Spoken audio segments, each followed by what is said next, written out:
I raised her like my own child, yet now they call me a monster." Her trembling voice cracked through the silent courtroom. The black nanny stood with tears streaming down her face. Every eye fixed on her as if she were already guilty. The billionaire's cold gaze didn't waver, and the whispers in the gallery stabbed sharper than any verdict.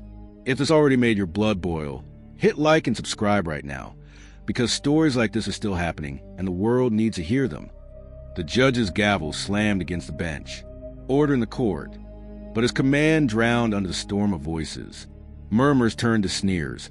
Sneers to accusations. She hurt the child. She should rot in prison. The gallery buzzed with cruel certainty.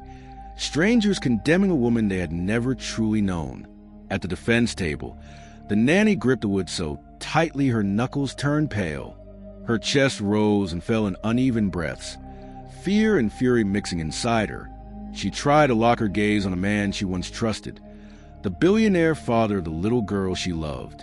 But Cole sat stiffly at the plaintiff's table, his tailored suit immaculate, his jaw clenched like stone. He refused to meet her eyes. Beside him, Sophia leaned close, her pearl necklace glinting beneath the courtroom lights. A faint, confident smile curled on her lips as though the outcome was already sealed. The prosecutor seized the silence. "Ladies and gentlemen of the jury," he began, his voice smooth and commanding, "this is not a complicated case. The evidence speaks louder than her tears.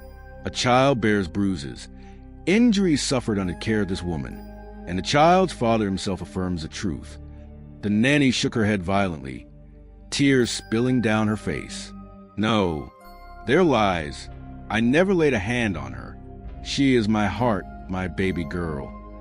Her words cracked, echoing to the chamber, but the jury's faces stayed hard. The judge banged his gavel again. "Control yourself, Miss Williams." The gallery gasped, whispers clawed at her ears. Monster, abuser, liar, her attorney, Grace, placed a hand on her arm, urging calm. "Please, hold on. We'll get to our evidence." But evidence didn't matter when no one was listening, not when wealth and influence weighed heavier than truth. As a recess was called, guards moved to escort her back to the holding room. The nanny's eyes darted desperately to the little girl in the gallery, clutching her worn-out bunny, shoulders trembling. For a fleeting second, their gazes met. Hope flickered. Then the child lowered her eyes, and the moment was gone. The holding cell's cold bench pressed against her back. But Serena closed her eyes and drifted into memories too warm to be erased by steel bars. It was early morning in Dallas, the sun barely peeking through the blinds of the Hale Mansion's vast kitchen. The air smelled of butter sizzling on the pan, and the faint sound of cartoons hummed from the living room. "Are we making hearts today?" Lily's tiny voice chirped from the counter stool. She clutched her stuffed bunny against her chest, her hair still messy from sleep. Serena smiled, sliding pancake batter onto the skillet. "Of course, sweetheart. Hearts, stars, even bunnies if you ask nicely." The little girl's giggle filled the room like music.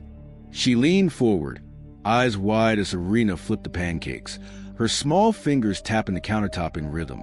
"Don't burn it this time," Lily teased, her grin mischievous. Serena pretended to gasp. "Burn it? Me? Never." She winked, sliding a golden heart-shaped pancake onto Lily's plate. Syrup dripped on the child's nose, and both burst into laughter. These mornings of their world, simple, tender, and real. Cole's chair at the massive mahogany table sat empty, a folded newspaper marking his absence. He left early, chauffeured to meetings that stretched from dawn to midnight. But Lily never noticed. She had Serena, and for her, that was enough. Later, in the evenings, Serena would tuck Lily beneath her pastel blanket, a stack of dinosaur books waiting at her side. Again, the T-Rex voice. Lily demanded, squeezing her bunny tight. Serena deepened her voice comically. Ruhar, the T-Rex, was the fiercest of them all. The child squealed with delight, kicking her tiny feet under the blanket. When nightmares came, Lily would crawl out of bed, trembling, and whisper, "I wish you were my mommy." Serena froze the first time she heard it, tears stinging her eyes. She never corrected the child, just hug her closer, whispering softly, "I've got you." Those words became her promise, a vow she kept every day through scraped knees, fevers, and bedtime fears. She wasn't just a help. She was family in every way but blood. But not everyone saw it that way. In the shadows of the mansion, Sophia's eyes often lingered too long, her lips curling into that same faint smile. She hated the closeness, the laughter, the bond between Lily and the woman she considered disposable. For Sophia, Serena wasn't a second mother. She was competition. Serena didn't care then. She had Lily's trust, her laughter, her love. That was all that mattered. But as the memory faded and the cold air of the cell rushed back, her chest tightened with a cruel reminder. Love wasn't always enough when money and lies stood against you. Back in the courtroom, the air felt heavy, as if wealth itself pressed against the walls. Cole sat tall, his suit flawless, his cufflinks gleaming like proof of untouchable power. To the jury, he was the grieving father, a man betrayed by the woman he trusted with his child. But beside him sat Sophia, the real architect of the spectacle. Her hand rested lightly on Cole's arm, her pearls shimmering under the lights. Her smile soft enough to look innocent, yet sharp enough to slice through doubt. Every glance she gave the jury was calculated, every sigh rehearsed. When the prosecutor rose, his words carried the weight of her whispers. The defendant had access. The defendant had opportunity. And the bruises speak for themselves. Serena shook her head violently, tears streaking her face. "They're lies. Ask the neighbors. Ask anyone who saw us that night. We baked cookies." She laughed all evening. She wasn't hurt. The gallery erupted in murmurs.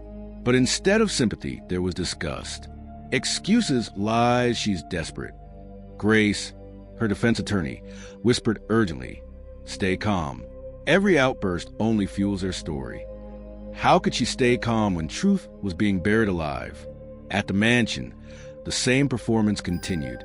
Sophia poured Cole a glass of wine, her voice smooth as velvet. "She fooled you for years, Cole, but you saw the photos. You heard Lily.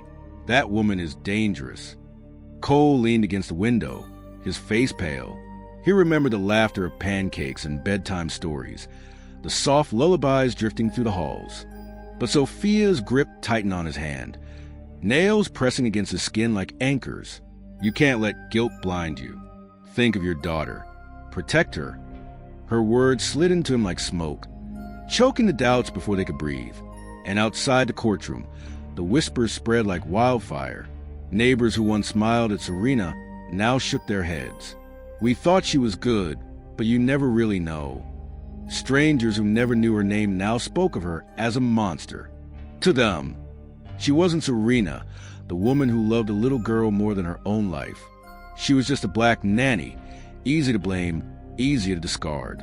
Inside her cell, Serena pressed her palms together. Love wasn't enough.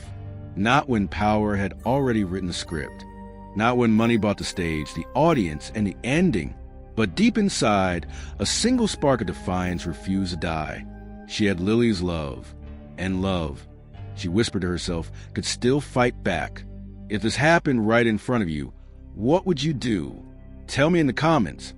I read every one. And if you want justice as much as I do, hit subscribe. The mansion looked polished on the outside, its marble floors gleaming, chandeliers sparkling. But upstairs, in a pink bedroom filled with dolls and stuffed animals, the air was heavy with fear. Lily sat cross-legged on the carpet, her bunny clutched tight. Sophia crouched low, her perfume sharp, her eyes cutting through the little girl's innocence. "Remember what I told you," Sophia whispered, tucking a strand of hair behind Lily's ear. "If you don't say the truth tomorrow, Serena will disappear forever. You'll never see her again." Tears welled in the child's eyes. "But she didn't hurt me." Her voice cracked, barely more than a whisper. Sophia's smile froze. Her hand gripped Lily's small shoulder with just enough pressure to make the child flinch. Children don't always understand. Bruises mean pain. Pain means someone caused it. You only have to say it was her. That's all. Then this nightmare will end. Lily hugged her bunny tighter, confusion twisting in her chest. She remembered pancakes shaped like stars, bedtime dinosaur roars, warm arms rocking her through nightmares. None of it matched the story Sophia drilled into her. Yet the fear of losing Serena forever weighed heavier than truth. The next day, the courtroom grew silent as the bailiff led Lily to the stand. The child's dress hung loosely, her eyes wide beneath the bright lights. The jurors softened instantly at the sight of her small frame, clutching the worn bunny. The prosecutor crouched low, voice sweet as honey. "Sweetheart, can you tell us what happened that night?" Lily's lips trembled. She looked at Serena, who sat frozen at the defense table, eyes wet with hope, their gazes locked for a single heartbeat. Serena mouthed silently, "It's okay. Tell the truth." But then Sophia leaned close on the plaintiff's side, whispering something sharp into the child's ear before stepping back. Lily lowered her eyes to the floor. Her voice cracked, faint but deadly. "Serena hit me." The words sliced through the silence like a blade. Serena gasped, her body jerking forward. "No, baby, don't say that. Please." Her sobs echoed, raw and broken, as the judge's gavel thundered. "Order!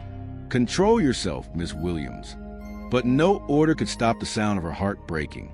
The jury shifted uneasily. The prosecutor smirked, and Sophia's smile deepened, victorious. Lily gripped her bunny harder, her tears spilling silently down her cheeks. And though the courtroom believed her words, her trembling hands told a truth no one wanted to see. Logan had been sitting quietly in the back row for most of the trial, his arms folded, his eyes sharp. To anyone else, he was just another officer observing the case. But inside, his instincts screamed. Something about the photographs didn't sit right. When the prosecutor displayed the image of Lily's bruised cheek on a large screen, the gallery gasped. But Logan leaned forward, his brows furrowed. The edges were too clean, the color too even. Bruises from falls or strikes never looked like that. He had seen hundreds in his 20 years on the force. This one looked painted. He scribbled a note in his small pad. "Too neat. Check cosmetics." Meanwhile, the courtroom buzzed with judgment. Serena sobbed into her hands, and Sophia leaned gracefully against Cole, her smile betraying quiet victory. To everyone else, the case looked sealed. But Logan knew better. Evidence sometimes lied, and lies this polished always carried fingerprints. Later that evening, he returned to his modest office, far from the marble halls of the Hale mansion, under the yellow glow of a desk lamp. He studied the photo again, magnifying its edges on his laptop. His gut tightened. Tiny glitter particles clung to the skin, remnants that had no place in a child's injury photo. "Makeup?" He picked up the phone and dialed a trusted contact in the crime lab. "Charlie, it's Logan. I need an analysis. Fast and off the record. Check for cosmetic compounds. Foundation, concealer, anything. A woman's freedom depends on it." Back in her holding cell, Serena pressed her forehead to the cold wall, whispering to herself, "They'll never believe me unless someone sees the truth." She had no idea that someone already had. At the mansion, Lily sat at the dinner table, pushing food around her plate. Cole urged her to eat, but she kept repeating softly, "I don't want to. I miss Serena." Sophia shot the child a warning glance, her nails tightening around her fork. Cole looked uneasy, but remained silent. Fear and manipulation still held him captive.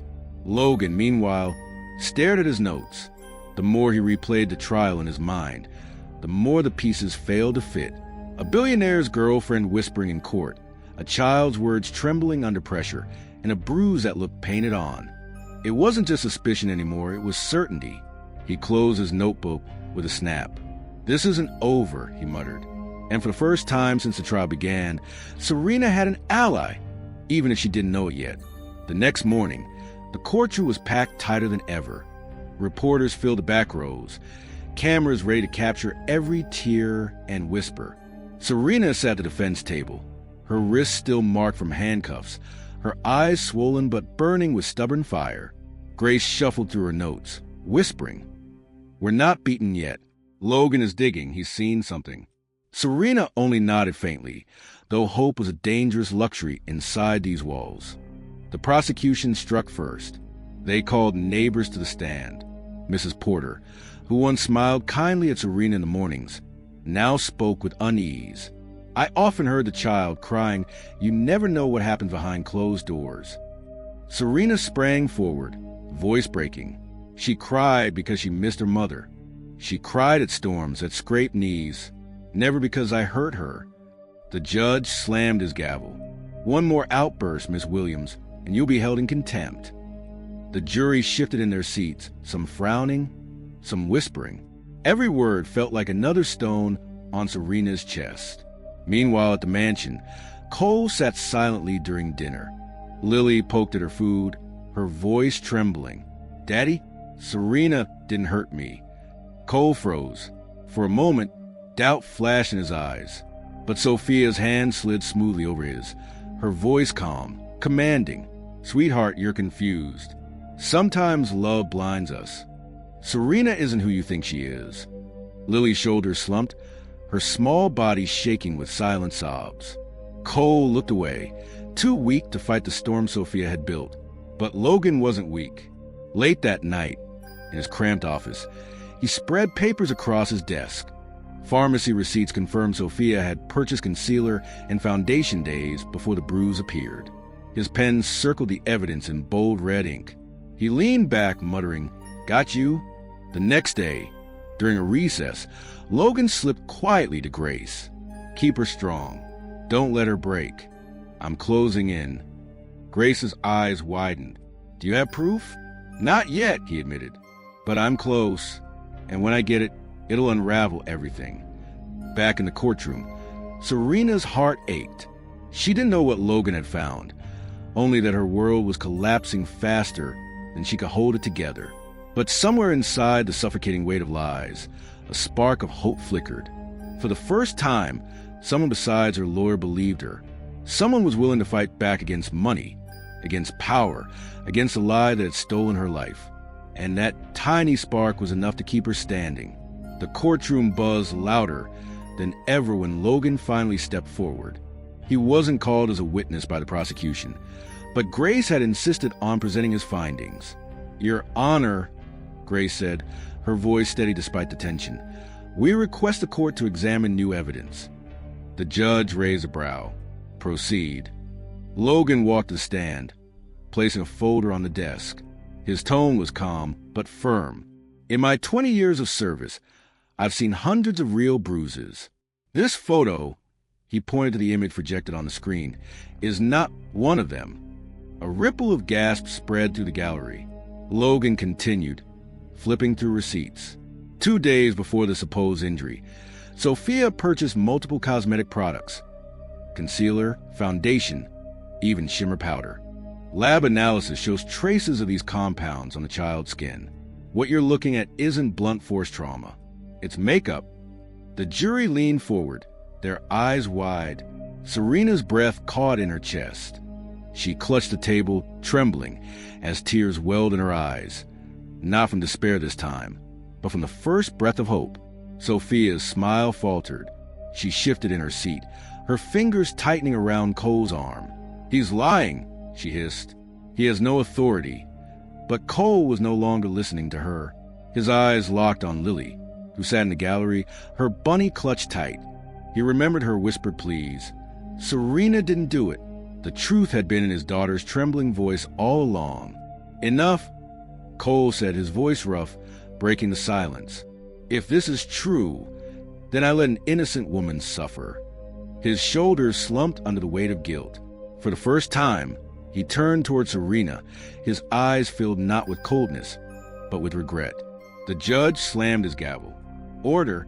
The court will review this evidence immediately." But the gallery had already chosen their side. Whispers of she was framed, and they tried to ruin her spread like wildfire. Serena's tears spilled freely. She turned her gaze toward Lily. The child's small face lit up, her eyes finally meeting Serena's without fear. She mouthed silently, "I knew you didn't hurt me."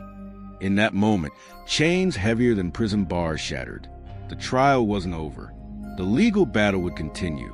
But truth had found its way into the light, and the power of money could no longer bury it. As guards escorted Serena out for recess, she whispered to herself, steady and unbroken. They tried to erase me, but love is louder than lies. And in the silence that followed, Lily clutched her bunny and smiled through tears, hope finally replacing fear. If you believe this should never happen again, share this now. And to my USA, UK, and Canadian viewers, your voice is power. Use it.